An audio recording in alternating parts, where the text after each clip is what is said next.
What's up, Hoopers? Ashley Nicole Moss here, and welcome to Triple Threat. It is our first episode ever.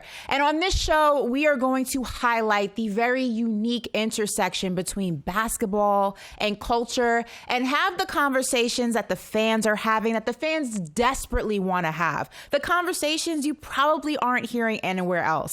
Which leads me to our very first conversation. Who exactly is the NBA GOAT? Jordan? LeBron? Just kidding. We won't be having those types of conversations on this show, but we are going to be scrolling our timelines. And like I said, seeing the conversations that the fans are already having and just bringing it to TV, which leads me to my first point. And this is for real this time. Let's talk NBA rivalry week. And I put the word rivalry in quotations.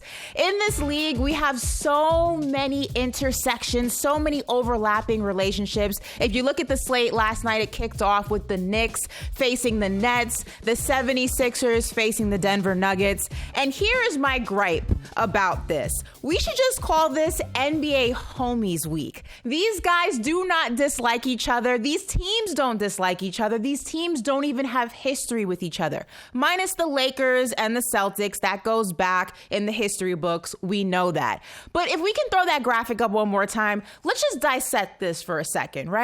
You look at the Knicks and you look at the Nets. I hate to break it to all my Nets fans out there, and yes, they do exist. 9-0, the New York Knicks own you and they own New York City. So there's no beef there. You want to talk 76ers and the Denver Nuggets? The last time Joel Embiid played in Denver was 2019. That's pre-pandemic. What are we even talking about here? If anything, like I said, this is more NBA Homies Week or NBA Personalities Week because you have all these storylines based on players.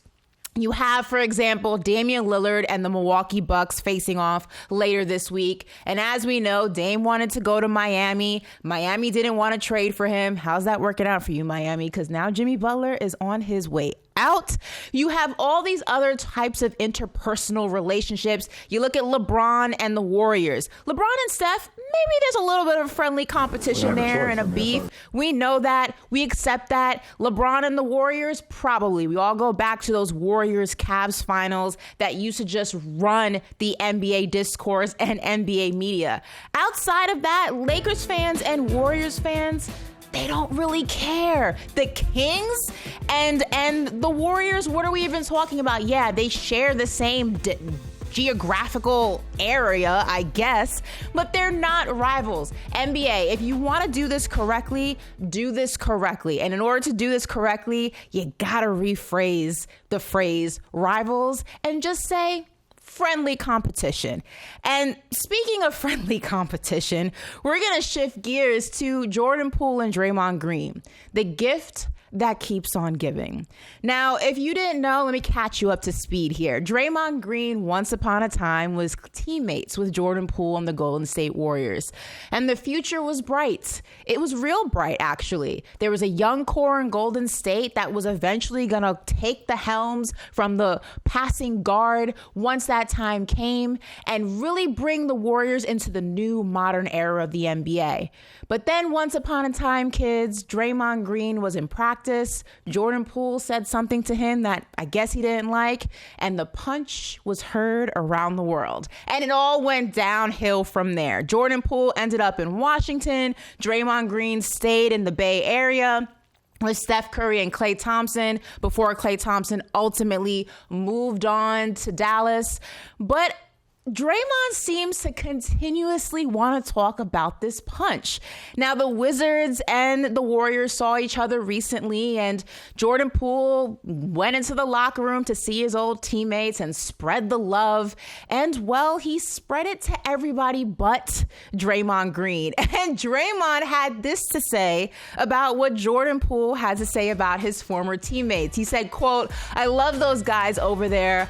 Well, I love most of those guys over there." And Draymond said, I really am sorry. Draymond, we know you're sorry. But here's the thing. You can't punch somebody and then claim that they deserve to get punched, because that's exactly what you did throughout, the totality of the situation. You talked about it on your podcast. You said sometimes you can't disrespect a man. And when you do, sometimes things got to get physical. And then try to flip the script and say, I'm really sorry. I'll say this. I can forgive a lot. I think I've gotten more forgiving as I've gotten older. If you punch me and TMZ releases the footage and the whole world sees me get punked by my own teammate, that is unforgivable. Draymond, I appreciate the apology. It's just not good enough. Let's just let this one go. Well, that goes ahead and covers my rant, the opening monologue, the opening tip, if you will. When we come back, we have a lot more. We got some special guests pulling up in the building. So if you are not locked, you better keep it locked right here to Triple Threat.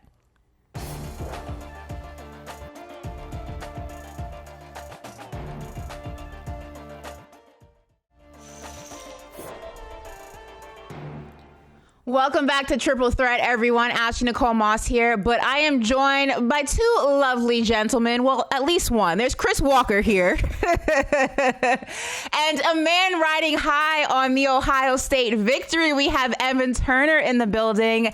Now, gentlemen, LeBron and the Lakers, they did get a win last night against the, let me make sure I get this right, 6-36 Washington Wizards. But we're going to take it back a game to where they lost to their, I guess, city rival? I don't know. We learned not to use that word on this show. The Clippers, and LeBron had some very eyebrow-raising statements after the game. Listen to this. We don't have a choice. I mean, that's the way our team is constructed. We have to play close to perfect basketball. We know the game is never perfect. It's never going to be a 48-minute perfect basketball game, but we can't combat it on multiple possessions in a row, or if we turn the ball over, we have to do a better job with that. If we're making aggressive turnover plays where we're trying to make the right play to our teammates, but it's some of the careless ones. Then defensively, we can't have breakdowns. We can't, if our coaching staff has a game plan for us, we can't break down every game. All right, so we have very little margin for error because of how we are constructed. This is maybe the first time that we've heard LeBron throw some subtle shots at the Lakers front office and Rob Pelinka. Evan, I'm going to start with you because you are the victor amongst all three of us. Shout out to the Ohio State University. What do you make of what LeBron said? I just think he's speaking honest facts. I think he's been trying to call for help for a few years now. And when you're sitting here and there's so much attention going towards the Lakers and him being LeBron James, it's like, what's going on? Why aren't you first in the league? Why are you guys struggling? It's like we're really pulling rabbits out of a hat every single night. And when you look at that roster constructed, you have a alien superstar, you have Anthony Davis, and you have a couple young guys we're trying to bring along. But even J.J. Redick said it himself. We don't have anybody that can draw two guys, take it off the dribble one-on-one. We have to play perfect and have to play in the flow of execution until you bring in one of those big names, or if it ever happens, one of those big players to be able to help. Chris, I know you're going to put the cape on for LeBron because this is what you do, but how much of this, I mean, if we're being honest here, right, the Lakers have failed to make this roster better since they won in the bubble. In some way, shape, or form, it has been a failure. It hasn't been the correct pieces, or it hasn't been the correct time. So I hear what LeBron is saying, but we all know a move is not made on the Lakers without LeBron's approval. Should he also be looking in the mirror when having these interpersonal thoughts about what the roster does or does not look like? You got Evan. I can't believe you punted on that, man. But I cannot believe that you said exactly what a guy being a veteran of the league. It's far more difficult than that to construct a roster. Don't let him bully you, Evan. Salary cap. Bringing it now, guys have to want to play with LeBron, right? Ball dominant LeBron. I'm a LeBron guy, period, through and through. But it is far more difficult than that. Hey, let's understand something. LeBron did win a championship in LA, although it was in the bubble when people want to put an asterisk by it. And here's the other thing. He's in the West, with the Warriors. He's in the West with Jokic. I mean, it's been very difficult in the West, and you see what the Thunder are doing. The West has just been on fire since LeBron has gotten there in his aging years. So even though they're trying to elevate AD, I definitely question the draft picks around it. You're talking about paying Jared Vanderbilt, he's hurt, and Gabe Vincent, some of these guys they brought in, some of the draft picks, Hood Schifino. I mean, I'm not even a Max Christie guy. Some things I don't understand. And losing to the Clippers, again, not the same Clippers from 10 years ago, but the Clippers are still the Clippers. They've had, they've had PG, they've had Harden at the same time. Obviously, Kawhi has been hurt. But I'll say this about the Lakers. They barely made the playoffs the last 5 years. This is a reoccurring thing. This is not something new. You have an aging superstar who, by the way, last night actually got a triple-double. I'm not hating. Listen, I'm not hating on LeBron. I think what he's doing last night. I think what he is doing at 40 is absolutely incredible. You talk about the Lakers right now; they're sitting at 6, that last playoff spot in the Western Conference. But to your point, I mean, you have an aging LeBron James, and he's not getting any younger, and he hasn't been getting any younger. I know that the way he plays makes you think he's Benjamin Button, but that just speaks to more of the failure of the Los Angeles Lakers and the front office. But I think that also, respectfully so, and LeBron is great at this, he's playing a little bit of Jedi mind tricks. He does this. This is what LeBron does. He breadcrumbs in the media so that he can get the Lakers to pull the trigger and do things that he wants them to do. It's actually very impressive. I need to learn that when in my dating life. You know, he's fantastic. He's a fantastic manipulator. Yeah, but I think water is ran dry because when you look at the THT, Talon Horn Tucker from back in the day, you would get a young player, you let him play a lot. You can use Max Christie as an example. Brian would try to hype them up and build excitement around their stock. I think with the Lakers roster right now, they just trade off D'Angelo Russell for what they might get best. Right. But your assets are the guys you don't want to lose. And you're at what's the actual future for the Lakers here? Because if we look at their roster, right, what pieces realistically are they keeping? What pieces realistically, post LeBron James, post Anthony Davis, what pieces are going to take the Lakers to the next step? I mean, Chris, you look at this roster. Is there any piece that says, yeah, we can build around this player? I don't think they have one. Listen, when LeBron leaves, cancel Christmas. It is what it is. Now, again, you have some situations where teams get better. Think about this, the Thunder. Who would ever think or thought the Thunder would be doing what they're doing? I love Shai Gilgeous-Alexander, but come on. Look at some of the draft picks, some of the guys they had, and look what they're doing as a unit. Got a great coach, great culture, winning the West again. The Lakers have two arguably the top 5 players in the league. One is second vote getter in the All-Star game once again, probably the greatest player ever. And look what's happening. And I want to say this the right way. LeBron's making almost $50 million. But like I said, I'm a LeBron fan. Those days are gone. You're going to have to start thinking, even LeBron, instead of sitting there saying, hey, we don't have enough, LeBron, then go where you can get enough. Stop making movies and go to another team, because we know your ultimate goal is to get 6 rings so we can shut this discussion down about the GOAT. I mean, when you talk about OKC, though, I feel like the biggest difference between the Lakers and OKC is that OKC went through a period of a lot of losing to get to where they are. You can't go through a period of losing like that in LA. We're talking about the Los Angeles Lakers. We're talking about Hollywood. We're talking about celebrities. We're talking about the Clippers just across town at the new Intuit Dome and things like that. Is that across town? Don't quote me, LA. Don't get mad at me. Inglewood. I don't know what the proximity of that is to where the Lakers play, but whatever. I mean, you can't do that in Los Angeles. So there's little room for rebuilding era, if you will, there, unlike an OKC, unlike a Portland or a Charlotte or even a Miami, where they kind of are allowed to fly under the radar. I mean, Evan, you've played in a few of those cities. It's drastically different. Yeah, absolutely. I remember one thing that Andre used to always say, the perk of being in a small market city like Oklahoma City is you have time to build. You can kind of treat it like a college situation where you have time to build your players. You have a fan base that's definitely going to appreciate it. And when it comes down to it, the negativity around what you're doing isn't going to hold like a dark cloud over the organization like we're talking about with the LA Lakers. Only perk that the Lakers do have is there's always going to eventually be somebody that might want to sign with the Lakers when LeBron leaves. And that's whenever it occurs. But right now, they've just been struggling to get free agents. But LA's still a beautiful spot, especially when the bag is right. When the bag is right. I'm just saying, Miami has no state tax. LA has a lot of taxes. Just want to put that into perspective. Chris, before we close out this conversation, you said stop making movies, LeBron, and go somewhere else that you can win a ring. Where is that city in your mind? I'm being facetious. Now, I don't want him to put on as many jerseys as I just saw Evan had on, because I didn't know Evan was I mean, Evan, man, get your American Express. Bro, they were you playing stay on the road. Yeah, I was like, no, I'm straight, G. After like the 8th team, I'm like, oh, I'm cool. Like, I can't even. My Wikipedia looks crazy. No, but you know what? Obviously, it's tough. I mean, LeBron, what comes with LeBron is a lot.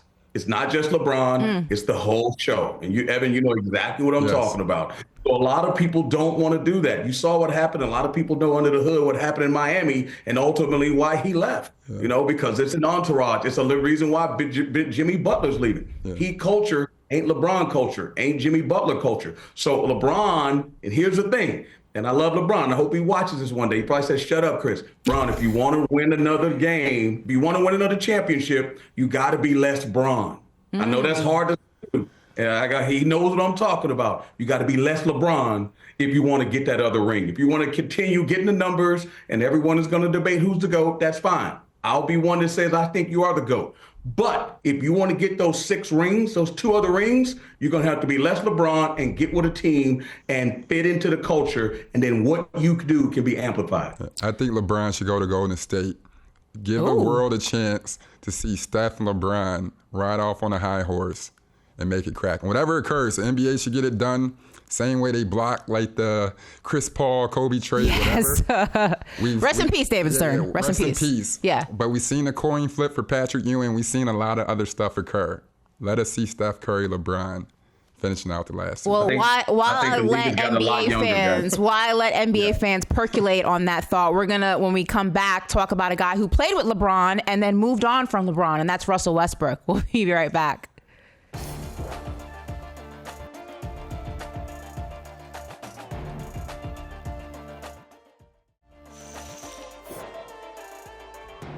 Welcome back to Triple Threat. Evan Turner, Chris Walker. I'm Ashley Nicole Moss. And before the break, I probably should have teased this, made it a riddle, but I talked about a player who was once a Laker and moved on to greener pastures, if you will, and that's Russell Westbrook. I absolutely love Brody. He's one of my favorite basketball players of all time. Evan and I share that same love. I don't know about you, Chris. Are you a Brody fan?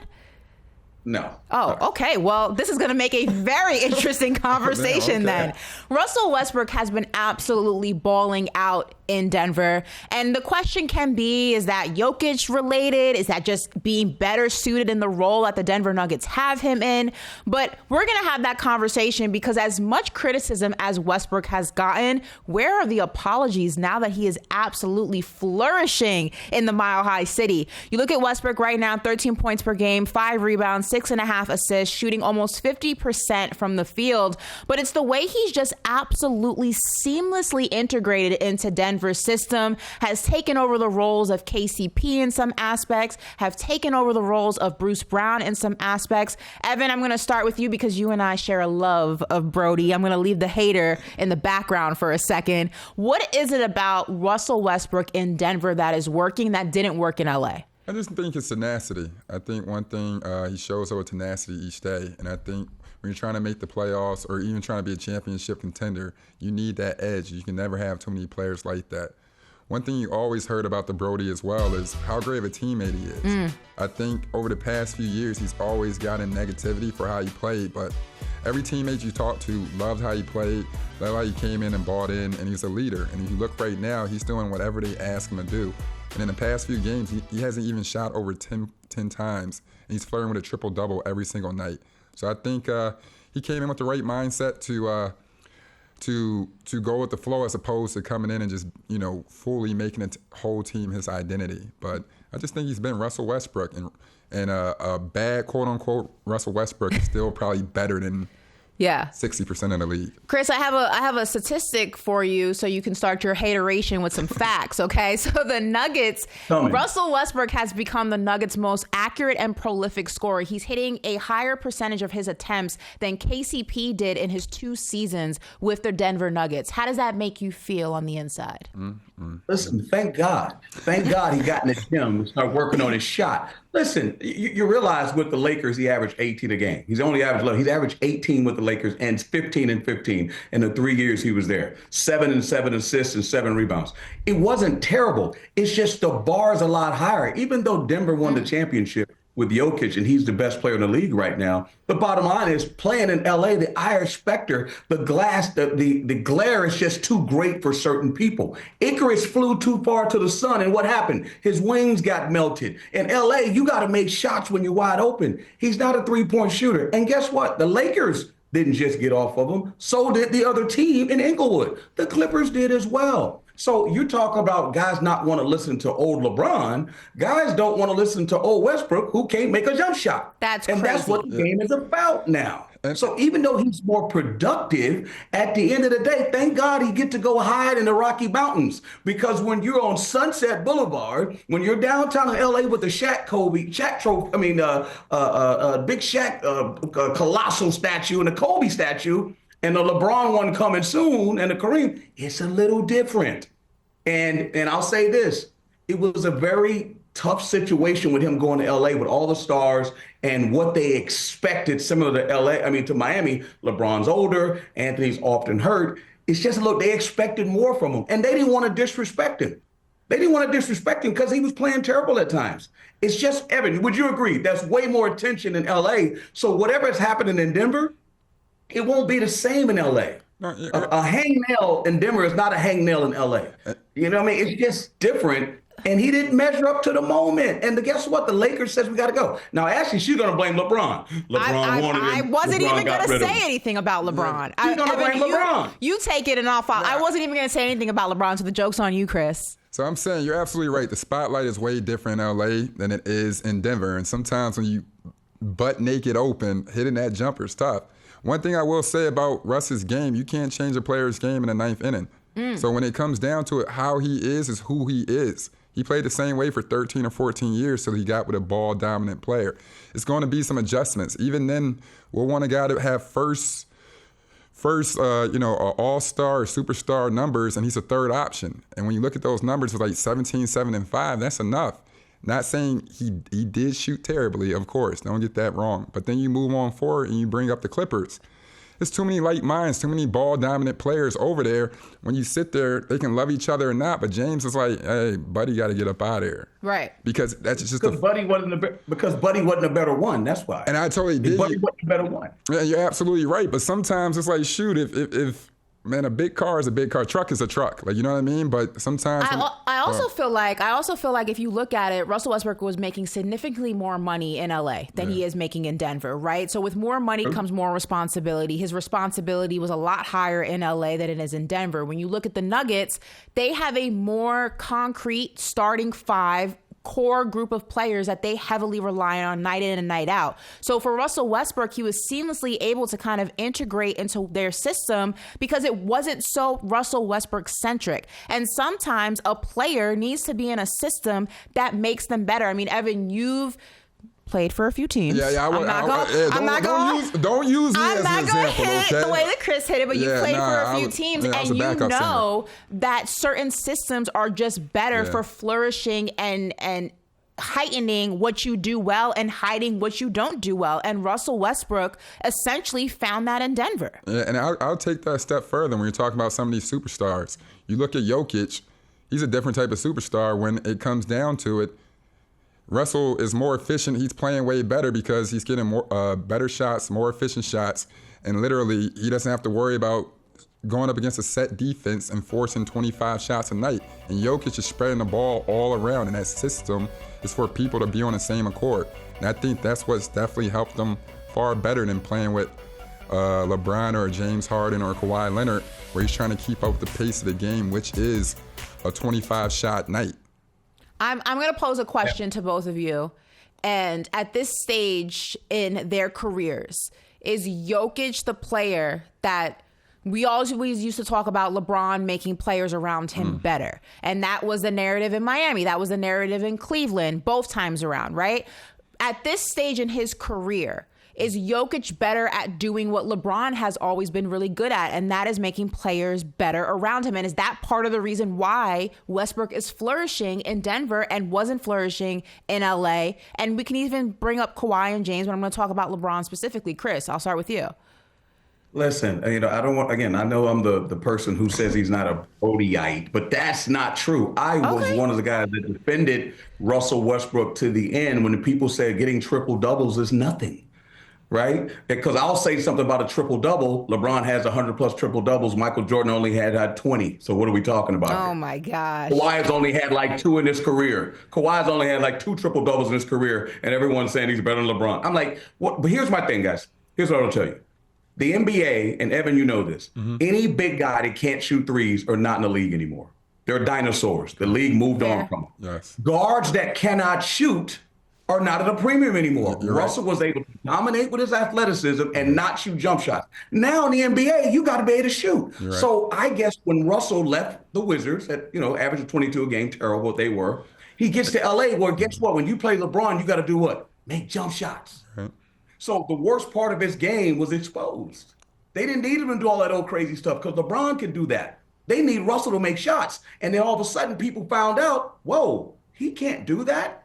Well, we might as well have Austin Reeves because he can. So I'll give you another Russell just to make it plain. Russell Wilson, great player, Seattle. Send him to Denver, what happened? Send him to Pittsburgh, what happened? Why is Wilson catching Great strays? player. And all of a sudden, guess what? He got older. He got exposed. And again, Russell had a great year, Wilson, and then look what happened at the end. I love what Russell Westbrook is doing, but Evan, you know and I know, you guys are Brodies, it's a thing of the past. And please, don't make LeBron the ire of this and talk about Jokic. LeBron is still doing his thing. I'm not saying he's not. I was I'm simply glad asking. Westbrook is. Evan, I'll give you last word on this. I mean, when you think about right now at their stage in their careers, I think it's fair to say that Jokic makes people around him better more than LeBron does right now. LeBron was known for that earlier in his career. I don't know if it's come with his aging or just the travesty that the Lakers have become, but I think that Jokic maybe has that edge in this conversation, which is why Westbrook is kind of flourishing. I like to give play devil's advocate. I think that system along with Jokic helps him. When it comes down to it with the Lakers, I mean, they switch coaches all the time. They're in and out in that flow. Fair. They switch rosters all the time. So I think the environment is far better where Jokic is seeing something consistently day in and day out. We got to give LeBron credit. He's been around for 22 years. He's been playing since, he'll have teammates that weren't even born when he hit the league. So it's not only trying to teach them how to play, but it's also what are we doing next? What's the spectacle? I still think it's very, very impressive. Year 22, 40-year-old Brian can still keep up at that pace. And, obviously. Man, I'm glad Evan could throw some. I was worried. I was wondering when he was going to throw some love to my guy, LeBron. Listen, we've been giving him love. 40 years old. 23 to death. Here, I'm going to end the break like this. 40 years old, triple-double, LeBron James is still doing it. And we're going to go in a time machine when we come back because there's a player from the 90s who is still throwing shade. Yeah, we can't do that. Come on now. Yeah. Come on now. Yeah. Truth is truth. Ask truth is truth.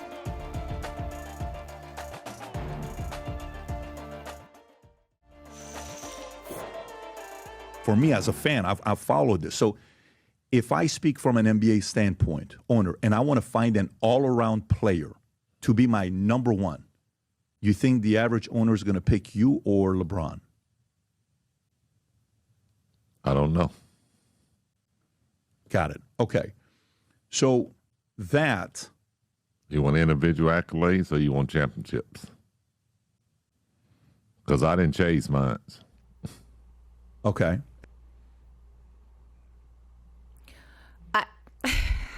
I'm at a loss for words at this point. Scottie Pippen, once again, is in the news, as you heard.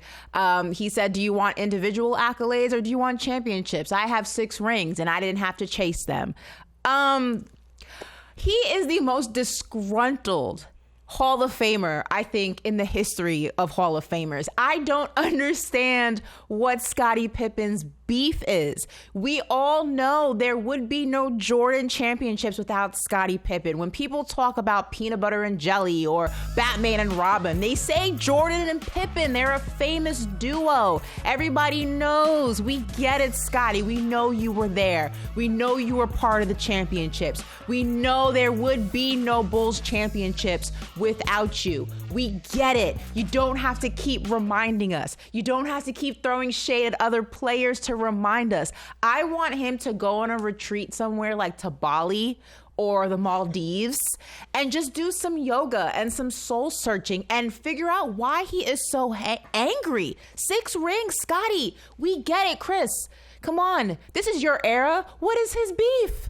What's the problem? Listen, I don't blame him because you got dudes like Evan over there that wear those number 23 shoes and they act like no one else ever did anything. Scottie doesn't have shoes, Chris. Yeah, and I want to blame the publicist too. Well, here's the deal. I'm telling you right now, Michael Jordan didn't win one of those rings without Scottie Pippen. We without know number this. 30. Okay, but again, people don't give him his just due. He's one of the top 75 players all times. He don't have some of the numbers of some of these. He's like an old throwback player that played Robin. He was Luther Vandross that never got a chance to sing lead. And I'm telling you right now, this dude, without him, Michael Jordan would not be talked about the same way. I don't care, Mike, if you're watching. You know it's true. LeBron never had a Scottie. He had a Kyrie. He had an aging Dwayne Wade. Hey, no Kyrie slander. No Kyrie slander. Had a Scottie. He never had Scottie. Scottie was unbelievable. So what I'm saying is, I get Scottie being hurt a little bit because he doesn't fit. Listen, here's the thing. Everybody knows this. Kobe won his 2 rings after Shaq left. But let's keep in mind, those 3 years, Evan, you might disagree, when Shaq was there, he was the MVP. Yeah. He was the guy. And then Kobe had to go prove it with Paul Gasol and those other guys. But before that, he was like, yo, man, y'all act like I didn't exist. Everybody talks about Mike like he's the greatest ever. Then if he's the greatest Batman, then who's the greatest Robin? Magic? But Kareem or Magic? Who's the greatest who's Batman? Who's Robin? Evan, you've been on teams. You know this. There's always a Beyonce. Yeah, not everybody can be Beyonce. And Destiny's Child, it doesn't mean that Kelly and Michelle weren't an important part of the trio, but there's one Beyonce. Michael Jordan was Beyonce. What's wrong with being Kelly to Beyonce, the greatest Beyonce of all time? Like, what is the issue? And Kelly's unreal. No one talks about Kelly. Well, yes, I do. And Mea Culpa, she did her thing, too. Kelly had some moments. We're not going to diss Kelly. Don't do that. Listen, the only thing I have a problem with Scottie Pippen is this isn't the first time he said it or like the first month. He's been saying it for over a decade now. And when it comes down to it, like, you won your championships, you've done everything you're supposed to do. I think eventually once you put it out into the earth of like, yo, give me more credit, that's all you can do. But to keep coming back and trying to throw shade at your right-hand man or compare yourself to other people where that's not your conversation, it's like we don't decide of how the world gets to see us. And that's just simple as that. And you have to be more mature about that. But one thing as like a brother, as a teammate or whatever who went through the trenches with you, it's not about the rest of the world. It's about you and Michael and how Michael views you and vice versa and the loyalty you both have to each other. You guys did this stuff together.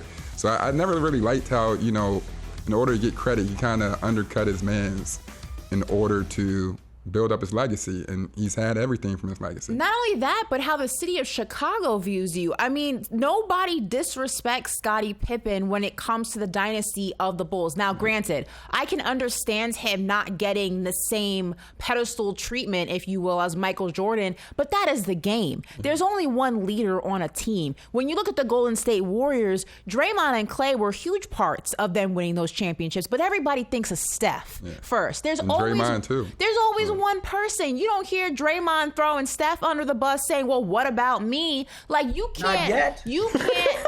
Not yet. He hasn't retired yet. All I am saying, though, Chris, is that when you look at Scottie, he's angry because the newer generation, if you will, thinks Michael Jordan when they think of the Bulls. They give Jordan the credit. They call Jordan the GOAT. But these are also people that didn't even watch them play. So why are you so upset? Who cares what they think? Or like the No Bull Because like Scottie's podcast tour was crazy too. Like that was wild. Like when him built Luke Longley and all of them went on a tour trying to do like the real story behind The Last Dance. That was a wild moment. But here's the thing. See, we're talking about it on national TV and saying Scottie's upset. You know what Scottie's upset with? Because in the barbershops, now I don't go to the barbershop, Evan, maybe you do, but in the barbershops, they don't talk about Scottie Pippen. So? Like the dudes on the streets. But I'm saying, when you're a real dude, Evan, you're a real dude, you were a hooper. It doesn't matter what they say on TV or whatever. Your dudes in the hood know, like, yo, man, hold on, man. No, I don't care what y'all say. That Evan was a real dude. That dude was a baller. And to sometimes that respect means more than what they're saying on the airwaves. And I'm just telling you right now, I love Mike. Mike never has to defend himself. He never has to defend himself, but people say he's the greatest. Scottie always has to climb for relevance because people really believe, this is the issue, they really believe Mike would have won those championships without him. And I'm like, no, he would not have. I'm sorry. Let's not do plug and play here. Well, let's not say we put, remember, hey, Evan, I know maybe before your time, Brad Sellers. Yeah. We'll start throwing some names in there, and all of a sudden you put Scott. You could talk about migraine Scottie. You could talk about Phil Jackson. You could talk whatever you want, right? Yes. But at the end of the day, when you plug in certain players, Scottie was the guy that was the mainstay. You could talk Kukoc. We could talk a lot of different things, but he was the guy that stabilized the situation to me.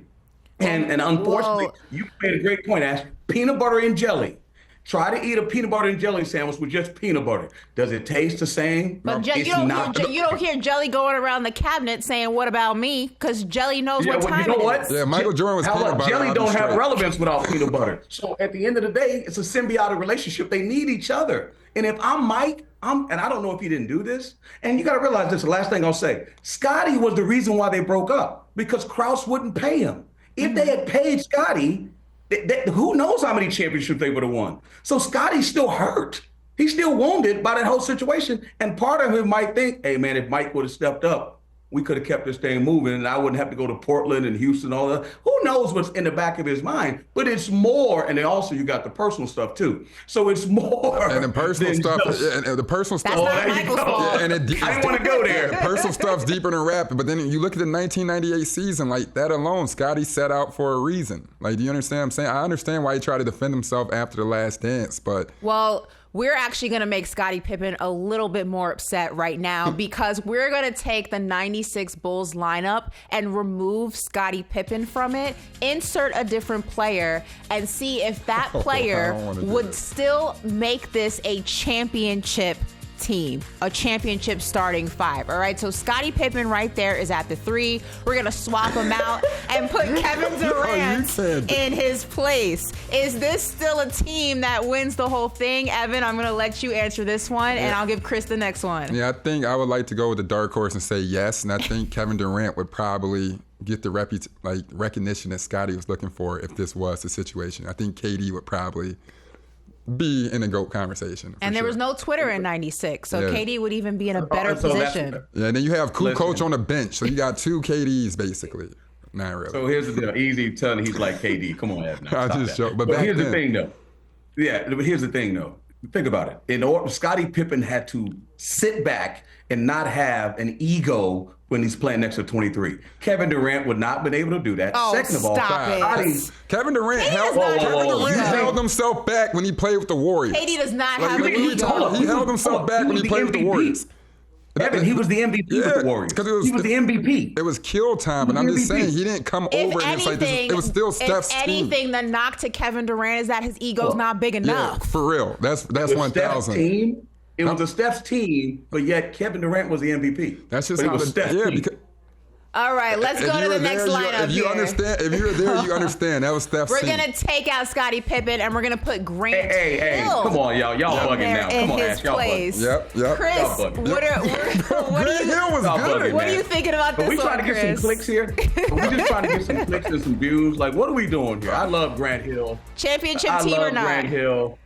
Listen, I love Grant Hill, but come on now. If you were talking about Tamia and some records that she sold, that'd be fine if we want to go there. But why you Grant Hill was a scrub? Yeah, Grant Hill was. I didn't say he was a scrub, but we're comparing him to Scottie Pippen and what he brought in the Robin role to probably the greatest player ever. You don't think Grant Hill could have done that? You don't think Grant Hill being guarded by the second best player on the court and playing with Michael Jordan and all his IQ, he's 6'8". They used to say he's like Mike but better. You don't think he would be able to step in, granted if he's healthy, because his Detroit Pistons days were crazy, and be able to win a championship?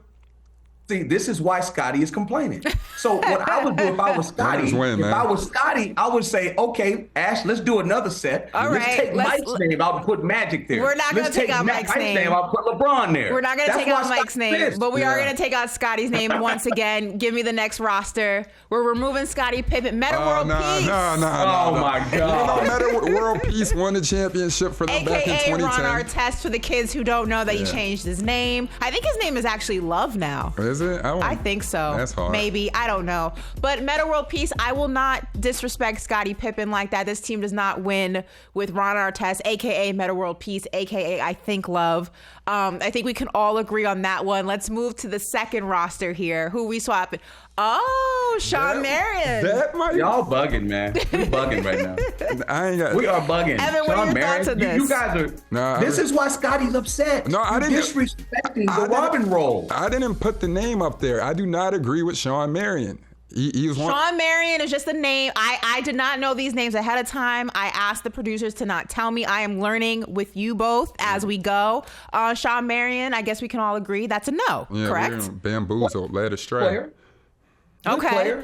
Last one, Danny Granger at the 3. Does he still make this 96 hypothetical starting lineup a championship one? No. Absolutely not. Let's keep it in perspective here. The Bulls won 6 championships. The 6 straight years that he played when he left and went play for the hiatus with the Barons. 6 straight championships. You're saying you could put those guys in there and win 6 straight championships. No, I didn't say that. I just said because you win one. We're saying. No, I said because you win one, the 96 one. With Kevin Durant, you could. With Grant Hill, for sure, you have a chance. 1,000%. So sensitive and soft. Oh my God. Kevin Durant. Stop it. I like Durant. You're not talented player, listen. The Kevin Durant and Grant Hill slander is kind of not sitting well with me, Chris. So we're gonna have to percolate on that. Listen, I'm just saying it takes a lot of toughness and grit to sit behind a Michael Jordan and not be the dude. And again, everybody gives Mike all the praise. Kevin Durant could do that. He can do that. Evan, while you guys argue this some more, we're going to head to commercial break. We'll be right back. Evan, you're killing me. You're killing me. Kevin Durant? No, they said Paul George or something. Scottie Pippen debate got so intense we didn't even have a chance to say goodbye to Chris Walker, but he will be back, of course, next week. No worries about that, and a regular throughout the remainder of this show. But right now we're going to talk about a little segment, or head into a segment rather, we call In Your Bag. And that is where we ask a social question and pull out the best answers. So let's throw some of those on the board right now. Who do we have here? Oh, Lakers, Suns, and Warriors will all miss the playoffs this year. I still have Evan Turner in studio with me. I don't think that's that far-fetched. Right now, the Lakers are 6. Evan, what are your thoughts while I pull up these standings for our viewers? Right now, out of all the teams listed, the Lakers are the only ones in playoff contention right now if the season were to end today. I don't think the Lakers and Suns will miss. I think the Warriors might miss. Interesting. I think 2 out of 3, depending. But okay. Steph Curry. My fault, Steph. Sorry, Steph. Go against you, Ashley. I'm wrong. We want better for you, Steph. Let's throw up another one on there. We have some time.